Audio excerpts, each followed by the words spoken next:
የትግራይ ክልል ጊዜያዊ አስተዳደር እንደ አዲስ እየተዋቀረ እንደሚገኝ ከፌዴራል መንግስት በኩል ይገለጻል።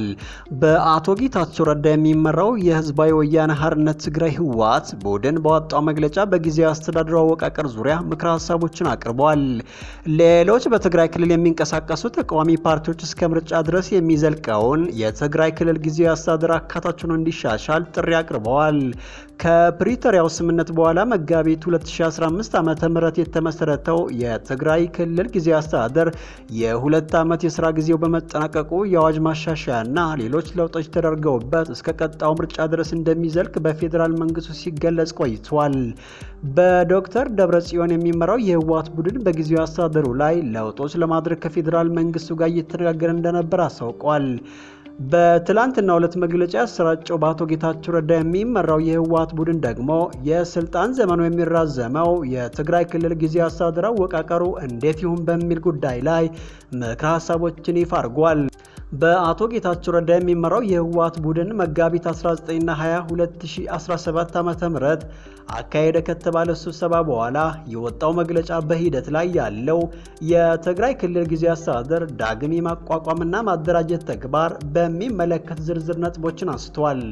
የትግራይ ክልል ጊዜያዊ አስተዳደር ማደራጃን በሚመለከት ያለን ሀሳብ የምናቀርበው መነሻችን የፕሪቶሪያው ስምምነት መሰረት በማድረግ ነው የሚለው ይህ መግለጫ የአንድ ፓርቲ የበላይነት የሌለው ሁሉም የትግራይ ፓርቲዎችን ያካተተ በእኩልነት ያሳተፈ ተደርጎ እንዲቋቋም በዚህ መሰረት ደግሞ የዞን አስተዳደሮች እንዲሻሻሉ ይጠይቃል።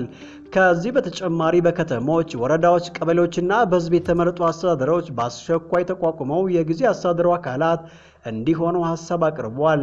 በአቶ ጌታቸው ረዳ የሚመራው የህዝባዊ ወያነ ሓርነት ትግራይ ህወሓት ቡድን ባወጣው መግለጫ በጊዜያዊ አስተዳደሩ አወቃቀር ዙሪያ ምክረ ሀሳቦችን አቅርቧል። ይህ ጊዜ ከዚህ በተጨማሪ በከተሞች፣ ወረዳዎች፣ ቀበሌዎች በህዝብ የተመረጡ አስተዳደሮች በአስቸኳይ ተቋቁሞ የጊዜያዊ አስተዳደሩ አካላት እንዲሆኑ ሀሳብ አቅርቧል።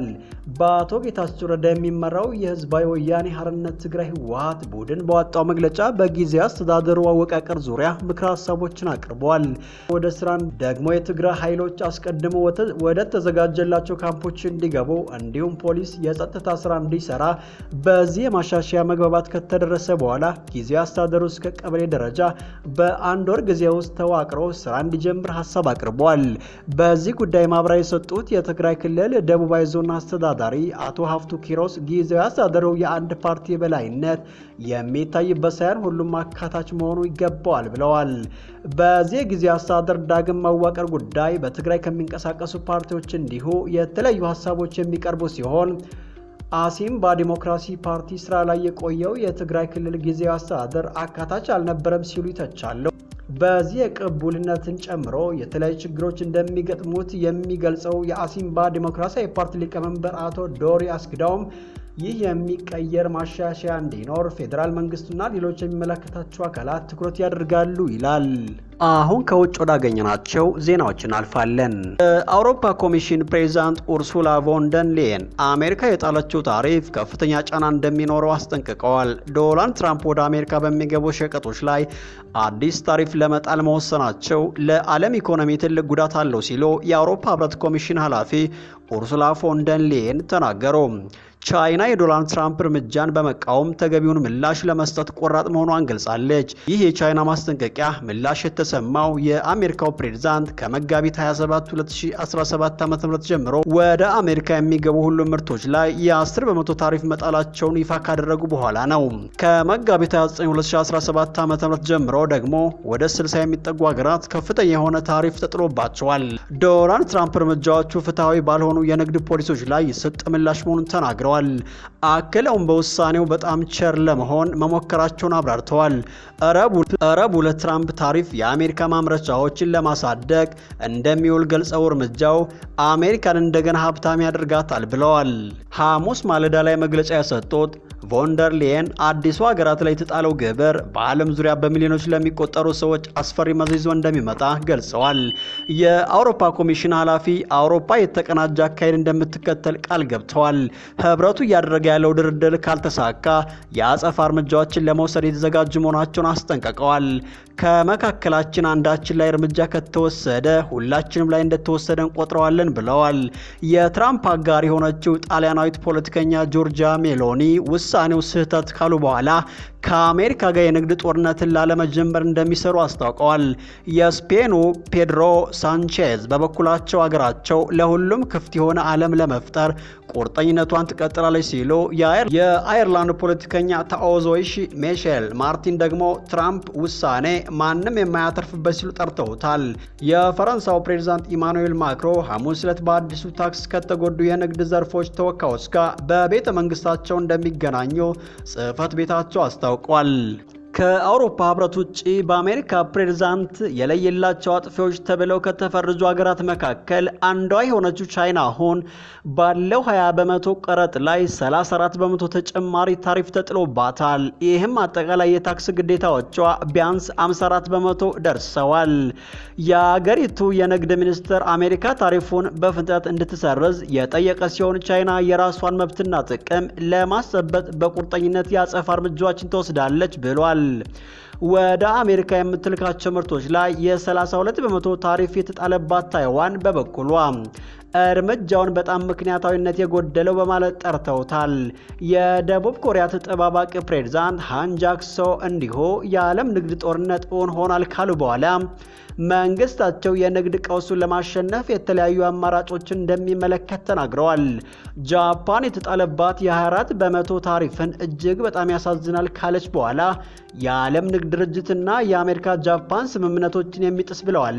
ከዚህ ዜና በፊት ከአሜሪካ በሚገቡ ምርቶች ላይ የተጣለውን ታሪፍ ሙሉ በሙሉ ያነሳችው እስራኤል 17 በመቶ ታሪፍ የተጣለባት ሲሆን በዚህ እጅጉን መደናገጣቸውን የአገሪቱ ባለስልጣናት ለመገናኛ ብዙሃን ተናግረዋል። አሜሪካ ሀገር ውስጥ በሚገቡ ምርቶች ላይ የተጣለውን ታሪፍ ሙሉ በሙሉ ለመሰረዝ ስንወስን ይህ እርምጃ እንደሚያስቀይር እርግጠኛ ነበርን። የዋይት ሀውስ ባለስልጣናት በአሜሪካ ምርቶች ላይ ከፍተኛ የሆነ ታሪፍ እንደሚጥሉና እንደ ቻይና ላሉ ሀገራት የሰጠ ምላሽ መሆኑን ገልጸዋል።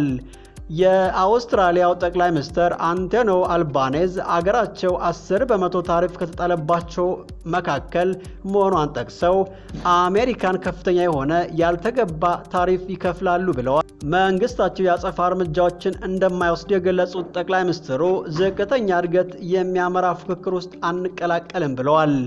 በላቲን አሜሪካ የግዙፉ ኢኮኖሚ ባለቤት የሆነችው ብራዚል በትራምፕ የተጣለውን የ10 በመቶ ታሪፍ በመቃወም አዲስ ሕግ አጽድቃለች።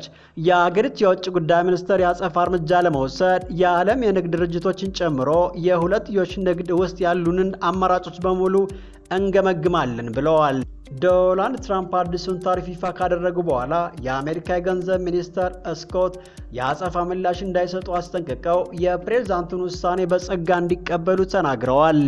በመጨረሻም ናይጄሪያዊ ፓስተር በመድፈር ወንጀል 8 ዓመታትን በደቡብ አፍሪካ እስር ቤት ካሳለፈ በኋላ ከቀረበበት ክሶች ሁሉ ነፃ መሆኑ ተገለጸ። 32 ክሶች ቀርበውበት የነበረው ፓስተር ቲሞቲ ከተወነጀለባቸው ድርጊቶች ነፃ መሆኑን ለዓመታት ሲከራከር ቆይቷል። በደቡብ አፍሪካ በመድፈር ወንጀል ተከሶ የችሎቱ ሂደት በቀጥታ የተላለፈው የመጀመሪያው ግለሰብ ሲሆን በርካታ ሰዎች ጉዳዩን በቅርበት ሲከታተሉት ነበር። እንደ አውሮፓውያኑ አቆጣጠር በ2018 አዲስ ሴት ፍርድ ቤት ቀርባ ፓስተር ኦሞቶሶ ኤልሳቤጥ ከተማ በሚመራው ቤተክርስቲያን በ14 ዓመቷ መድፈሯን ተናግራለች።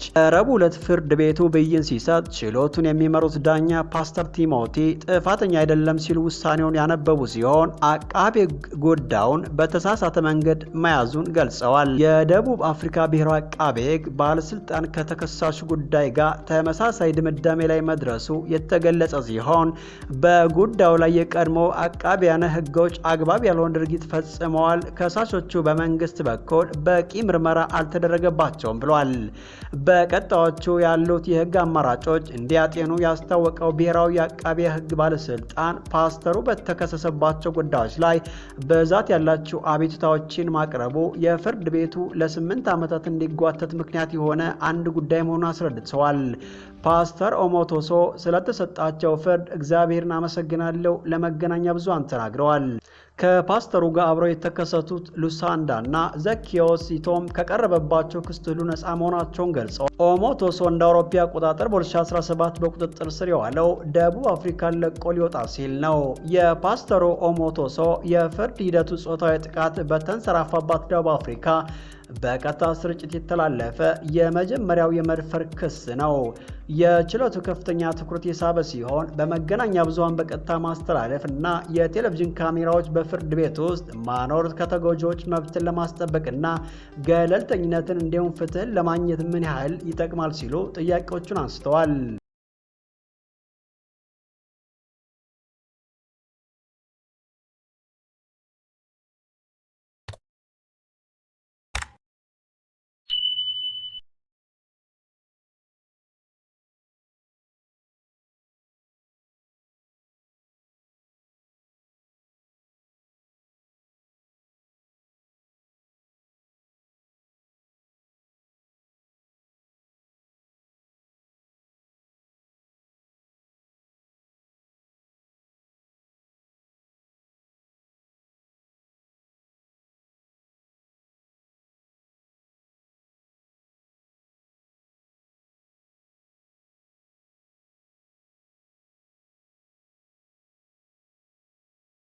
በመጨረሻም